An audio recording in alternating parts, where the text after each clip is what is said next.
آج ہمارے سامنے کچھ کافی دلچسپ ذرائع ہیں جو عمران خان کی قیادت، پاکستان کے لیے ان کی کیا حیثیت ہے اور وہ عالمی سطح پر ان کو کیسے دیکھا جاتا ہے، اس کا جائزہ لیتے ہیں۔ جی بالکل۔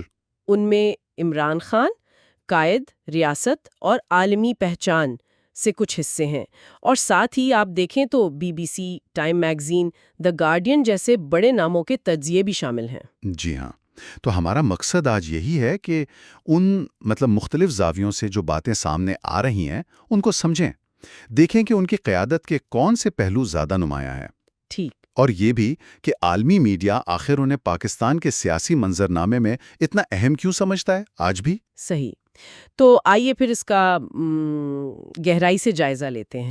شروع وہیں سے کرتے ہیں جہاں سے ان کا سفر شروع ہوا، کرکٹ کے سپر سٹار سے ملک کے وزیر اعظم بننے تک کا، جو اپنے آپ میں ہی آپ دیکھیں تو غیر معمولی ہے۔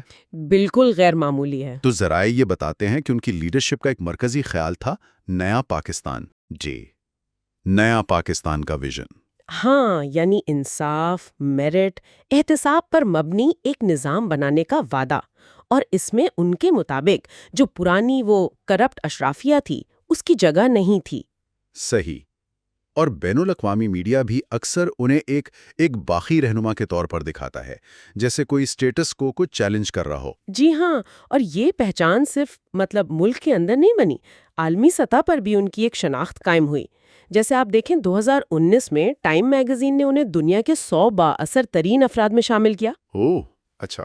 جی، اور بی بی سی تو انہیں پاکستان کا سب سے مقبول لیڈر کہتا ہے، خاص طور پر اس حوالے سے کہ وہ قید میں ہونے کے باوجود اپنے حامیوں کو متحرک رکھنے کی صلاحیت رکھتے ہیں۔ یہ بات تو ہے، یہ پہلو واقعی قابل غور ہے۔ بالکل۔ اور دلچسپ بات یہ ہے کہ 2024 کے گیلپ پول میں بھی اتنی ساری قانونی مشکلات کے بیچ ان کی مقبولیت 57% بتائی گئی۔ واو، 57%! یہ تو کافی زیادہ ہے۔ اچھا، تو یہ مقبولیت اپنی جگہ، لیکن ذرائع یہ بھی بتاتے ہیں کہ پاکستان کے لیے ان کی اہمیت صرف اس مقبولیت تک ہی نہیں ہے۔ جی نہیں، بالکل نہیں۔ وہ جمہوریت اور انسانی حقوق کے لیے ان کی جو مسلسل ایک آپ کہیں جدوجہد ہے اس کا ذکر کرتے ہیں، حتیٰ کہ قید سے بھی جو انہوں نے عالمی برادری کو پیغامات بھیجے، ہاں، ان کا بھی ذکر ہے۔ تو اسے صرف ایک ذاتی لڑائی نہیں بلکہ جیسے وسیع تر جمہوری اصولوں کی جنگ کے طور پر پیش کیا جاتا ہے۔ بالکل، اور پھر سفارتی میدان کو بھی نظر انداز نہیں کیا جا سکتا۔ افغانستان میں امن مذاکرات میں سہولت کاری کی کوششیں، ہاں، وہ ایک بڑا قدم تھا۔ جی، پڑوسی ممالک سے تعلقات بہتر بنانے پر زور دینا، اور پھر اقوام متحدہ میں وہ جو تقاریر تھیں کشمیر پر، اسلاموفوبیا پر، موسمیاتی تبدیلی جیسے اہم عالمی مسائل پر، صحیح۔ انہوں نے کہیں نہ کہیں پاکستان کے بارے میں جو عالمی بیانیہ تھا اس پر اثر ڈالا۔ کئی حلقوں میں تو انہیں مسلم دنیا کی ایک آواز کے طور پر دیکھا جانے لگا۔ اچھا، معاشی اور سماجی محاذ پر بھی کچھ اقدامات کا ذکر ملتا ہے نا؟ جی ہاں، بالکل، جیسے غیر ملکی سرمایہ کاری لانے پر توجہ دینا، حکومتی سطح پر وہ جو سادگی اپنانے کی بات تھی، ہاں، وہ کافی چرچے میں رہی تھی۔ جی، اور بیرون ملک مقیم پاکستانیوں کو ووٹ کا حق دینے جیسے فیصلے، جنہیں ایک زیادہ آپ کہیں شفاف اور شراکتی نظام کی طرف قدم سمجھا گیا۔ اور وہ بحرانوں میں قیادت والا پہلو، جیسے وہ بھارتی پائلٹ والا معاملہ تھا۔ ہاں، وہ بہت اہم تھا۔ 2019 میں جب بھارتی پائلٹ ابھینندن ورتمان کو پکڑا گیا تو ان کی فوری واپسی کا فیصلہ، جی، اسے عالمی سطح پر کافی سراہا گیا کہ اس سے کشیدگی کم ہوئی۔ یہ سب چیزیں مل کر ان کی جو وسیع عوامی حمایت ہے اس کی تصویر بناتی ہیں، جو قید کے باوجود بھی بظاہر قائم ہے۔ اور یہ سب پاکستان کے وہ جو پیچیدہ سول ملٹری تعلقات ہیں اس پس منظر میں اور بھی دلچسپ ہو جاتا ہے۔ بالکل، کیونکہ ایک وقت تھا جب وہ اسٹیبلشمنٹ کے قریب سمجھے جاتے تھے اور بعد میں شاید اس کے سب سے بڑے ناقد بن گئے۔ صحیح کہا۔ تو یہ تو ہوئی ان کی اپنی خوبیاں اور پاکستان کے لیے اہمیت، لیکن اب سوال یہ ہے کہ بین الاقوامی میڈیا جیسے بی بی سی ہے یا دا گارڈین، وہ انہیں مسلسل اتنی اہمیت کیوں دے رہا ہے، خاص طور پر اقتدار سے ہٹنے کے بعد بھی؟ دیکھیں، اس کی کئی وجوہات نظر آتی ہیں۔ بی بی سی خاص طور پر ان کے مسلسل اثر و رسوخ پر زور دیتا ہے۔ اچھا، جی، کہ قانونی مسائل اپنی جگہ، لیکن وہ قومی بحث کے مرکز میں اب بھی ہیں۔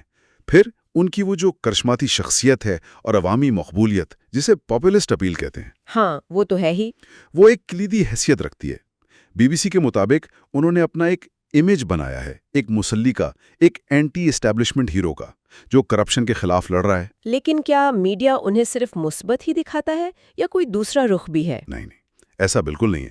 بی بی سی اور دی گارڈین دونوں ہی انہیں ایک انتہائی، آپ کہیں پولرائزنگ شخصیت کے طور پر بھی دیکھتے ہیں۔ پولرائزنگ مطلب یہ کہ وہ لوگوں کو دو واضح کیمپوں میں بانٹ دیتے ہیں۔ ان کے حامی انہیں مزاحمت کی علامت سمجھتے ہیں، ایک ہیرو، جبکہ ان کے ناقدین انہیں سیاسی عدم استحکام کی وجہ قرار دیتے ہیں۔ اچھا، تو دونوں رخ دکھائے جاتے ہیں۔ جی، اور دی گارڈین اس بات کو بھی مانتا ہے کہ ان کا بین الاقوامی پروفائل بہت مضبوط ہے۔ ان کے بیانات، چاہے وہ بعض اوقات متنازع ہی کیوں نہ ہوں، وہ پاکستان کو عالمی خبروں میں ضرور رکھتے ہیں۔